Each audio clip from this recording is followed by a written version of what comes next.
주님 평화.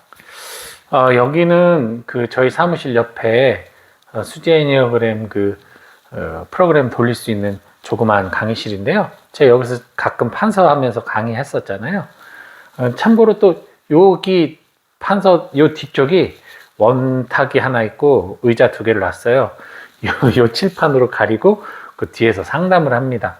상담을 할 때 기본적인 것은 그 어떤 상담이 이렇게 원활하게 편하게 진행될 수 있는 방이 있어요. 크지도 않고 너무 작지도 않고 크지도 않은 방에서 조용한 가운데 상담자와 내담자가 둘이 대화를 나눌 수 있는 그런 환경 조성이 매우 중요합니다.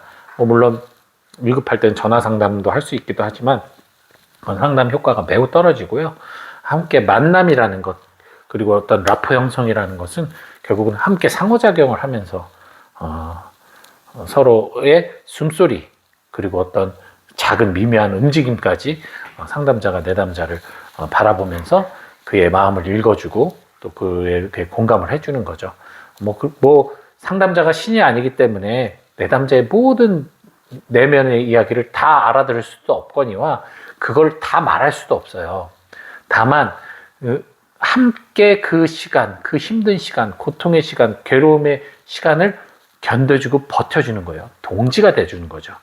그래서 같이 그 길을 걸어가면서 이 내담자의 고통을 걸어가면서 내담자는 주관적인 고통 속에 머물겠지만 상담자는 그 가운데서 그 고통을 함께 느끼지만 주관적으로 빠져서 같이 질질 짜는 게 아니라 상담자는 객관적으로 그것을 함께 버텨주면서 그가 넘어지더라도 다치지 않는 안전망이 되어주는 거죠.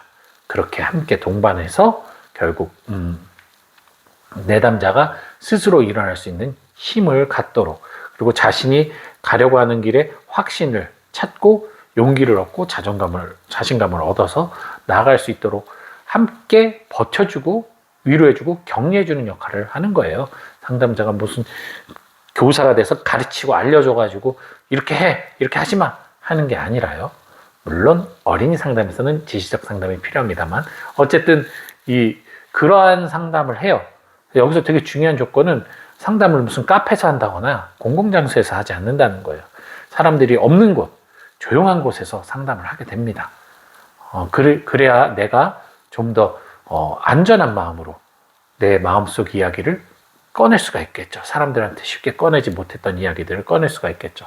그래서 상담자도 남이기 때문에, 타인이기 때문에 아무래도 이 사람이 상담을 하러 왔다 하더라도 쉽게 꺼낼 수 없겠죠. 자기의 마음속 이야기를. 그래서 라포 형성이 매우 중요한 겁니다. 라포 형성은 결국 이 사람과 내가 싱크로를 맞추는 거예요.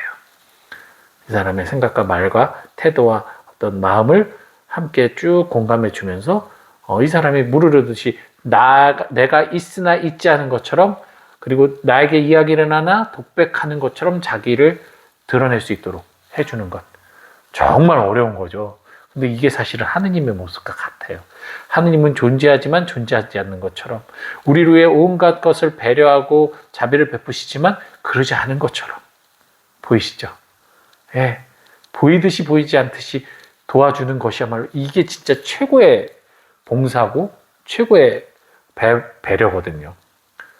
티가 나는 건 벌써 이미 드러남이잖아요. 드러남이고 내가 이렇게 됐다는 것을 누군가가 봐주길 바라는 모습밖에 안 되겠죠. 드러난다는 거는.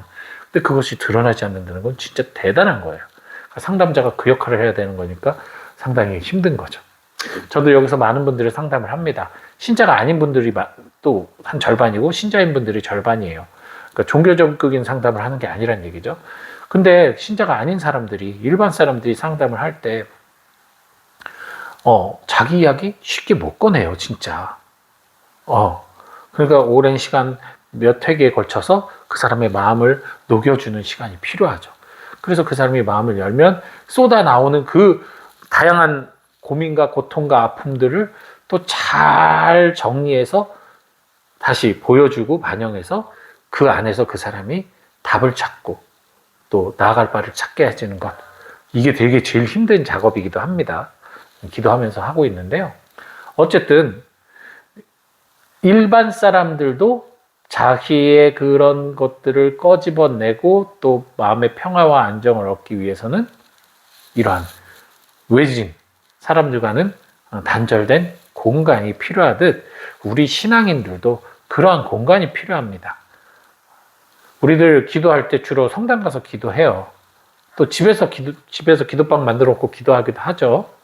근데 그것이 뭐 문제가 있거나 한 건 아니지만 효율성으로 따져봤을 때는 효율성이 좀 떨어질 수 있습니다. 왜? 성당은 공공장소잖아요. 나 혼자만 하는 곳이 아니고 사람들이 많아요. 그리고 공간이 넓어요. 이 넓은 공간에서 혼자 있는 것은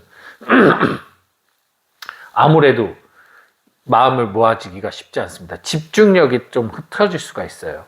물론 안 그런 분들도 계시죠. 하지만 저같이 산만한 사람은 특히나 넓은 공간에서 혼자 앉아 있으면 어떤 마음이 모아진다고 보다는 마음이 흐트러져요.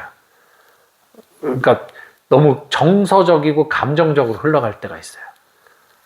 근데 오히려 좁은 방에서 홀로 고요함 속에 홀로 있을 때, 그럴 때 훨씬 더 집중하게 되고 내가 기도하려는 목적 그리고 내가 기도하려는 어떤 방향성이 선명하게 보일 수 있습니다. 그래서 우리가 피정, 개인 피정, 친목 피정 가면 독방에서 하는 거예요. 여러 사람이 같이 하지 않고 독방에서 홀로 기도하고 홀로 묵상하는 이유가 거기 있는 겁니다. 집중을 할 수 있도록 돕기 위해서. 근데 중요한 것은 그 독방은 내 방 독방도 있잖아요. 예, 편안한 곳에서 묵상하면 그것도 문제가 됩니다. 우리가 공부할 때 내 방에서 공부하는 거랑 굳이 독서실이나 도서관을 찾아가서 공부하는 거랑 이유가 있잖아요. 내 방에서는 안 돼요. 보여지는 익숙함이 나의 마음을 풀어지게 만들어요. 왜냐하면 때로는 우리가 일반적인 기도할 때는 크게 문제가 되지 않지만 절박한 기도, 하느님 앞에 정말 나의 고통과 아픔을 드러내야 하고 내가 아주 힘들 때 바쳐야 되는 기도 때는 그 기도에 내가 온전히 몰입해서 하느님께 그것을 잘 봉헌해 드려야 되는데, 이 익숙함과 편안함들이 내 눈앞에 보이면 예, 그 절박함의 강도가 옅어지겠죠. 쉽지가 않아요. 예, sak 보면 침대 보면 누워지고 싶고, 뭘 보면 저게 익숙한 뭔가를 하고 싶고, 그렇기 때문에 좀 더 철저하게 나를 당속하는 그런, 사실 예수님의 제자들이, 사도들이 예수님을 만난 이후 가장 고통스러웠을 시간이 언제였을 것 같아요? 아시다시피 다락방 시간이었어요. 예수님이 돌아가시고 부활하신 예수님이 쫙 나타나서 평안하냐 하고 물어보기 그 전까지의 모여있던 그 다락방의 시간이 그들에겐 가장 끔찍한 고통의 시간이었단 말이에요. 그 이후에 순교하고 박해당하는 것보다 더 큰 고통. 그때 그들이 어디 있었냐는 게 중요한 겁니다. 흩어져서 자기 갈 길을 찾고 살 길을 찾아서 간 게 아니라 다락방이라는 한정된 공간에 모여 있었어요. 아주 제한된 공간이죠. 단절된 곳에 모여 있었어요. 미래도 불투명하고 앞날도 모르겠고, 내가 자신들의 목적이자 희망이었던 예수님이 사라진 그 순간에 그 부재감 속에 이들은 극심한 두려움과 고통 속에 있었거든요. 그런 그들이 그 다락방에서 예수님을 어찌됐든 기다렸고 예수님을 만났어요. 자, 예수님을 만나서 그들이 기뻐서 바로 선포하러 나갔나요? 아니죠. 예수님을 만난 이후에도 그들의 마음 안에는 여전히 두려움과 공포와 불안이 있었죠. 왜? 예수님이 성령을 남기고 가신다고는 하셨지만 어쨌든 이제 내 눈앞에 예수님은 없어요. 내 발을 씻겨주던 예수님이 없어요. 나를 꾸짖으시던 예수님이 없어요. 나를 쓰다듬어 주시던 예수님이 없어요. 독립을 하는 거예요. 말 그대로 이제 내가 홀로 살아야 돼요. 진짜 독립이에요. 이제는 뭐 예수님이 뒤에 서포트가 보여지는 뭐 이런 보호가 없어요. 그러니 얼마나 불안하고 두려워요. 그때 그들이 그냥 떠났느냐? 그냥 나갔느냐? 아니요. 다락방에서 성령 강림으로, 즉 완전히 예수님의 말씀 안에서 제대로 일어설 때까지 다락방에서 쉼없이 기도했다는 거죠. 매우 중요한 겁니다. 그래서 우리 여러분들도 마찬가지 그러한 다락방과 같은 공간이 필요해요. 모든 것을, 내 좋은 것만이 아니라 내 추하고 더러운 것까지도 모든 것을 주님 앞에 드리고 말씀드리고 그 안에서는 울고 웃고 표현하는 모든 것이 자유로운 나의 다락방이 필요합니다. 내적으로도 필요하고 외적으로도 필요해요. 이건 그냥 의미의 다락방이 아니에요. 예수님의 성체가 그냥 의미가 아닌 우리에게 실체 변화이듯 우리의 다락방도 내 안의 다락방이 필요하지만 실질적인 나의 다락방도 필요해요. 그러니 여러분 피정 같은 것을 가셔서 개인 피정 같은 거 가셔야 되는 거예요. 교육받는 피정 말고 개인 피정이 반드시 필요해요. 들어가서 그냥 감실 앞에 혹은 나의 독방에 있는 십자가 앞에 앉아서 나 자신을 연민의 그 눈으로 나의 감정을 돌보라는 게 아니라 정말 치열하게 나의 신앙에 대해서 그리고 주님과 나의 관계에 대해서 끊임없이 묻고 고민하고 숙고하는 시간들이 필요합니다. 다락방의 치열함이 필요한 거예요. 그럴 때 최고의 상담가이신 주님께서 때가 될 때마다 오셔서 상담을 해주시는 거죠. 예수님이 그럼 우리하고 막 대화를 하나요? 그럴 수도 있겠죠. 하지만 아까 말씀드렸죠. 가장 좋은 배려, 가장 좋은 봉사, 가장 좋은 도움은 있는데 없는 듯.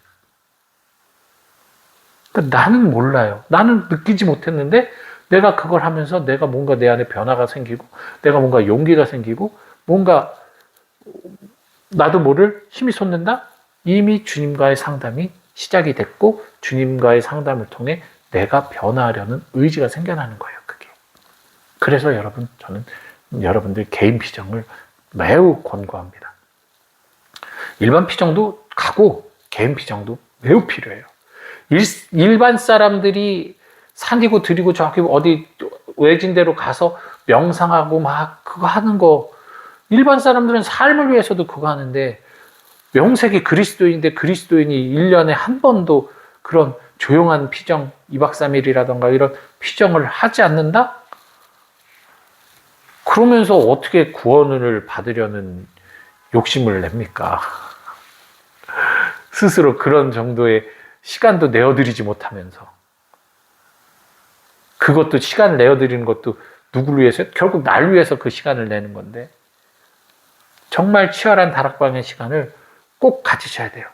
하루에도 짧게 그때는 평소에는 나의 내적인 다락방을 만들어 놓고 그 안에서 침묵 속에 기도하는 시간을 갖고 그리고 좋은 건 한 달에 한 번이겠지만 너무 힘드니까 3달에 한 번이나 크게 받으셔서 6개월에 한 번 정도는 개인 피정을 하시는 게 좋아요. 실질적인 다락방 속에서 예수님과 상담할 수 있는 시간 가지시면 여러분들에게 엄청난 성장이 일어날 겁니다. 이거는 하느님과 상담을 해야 되는 거예요. 참고로. 네. 사람이 아닌 하느님과 상담해야 되는 부분이에요. 나의 신앙생활을 위해서 하는 거니까. 내가 누구 가르치려고 하고 저같이 이렇게 강의나 교리를 가르치려고 하는 거라면 사람에게 배우고 들어야 되겠죠. 그리고 그런 걸 잘하는 분들에게 상담을 받아야겠죠.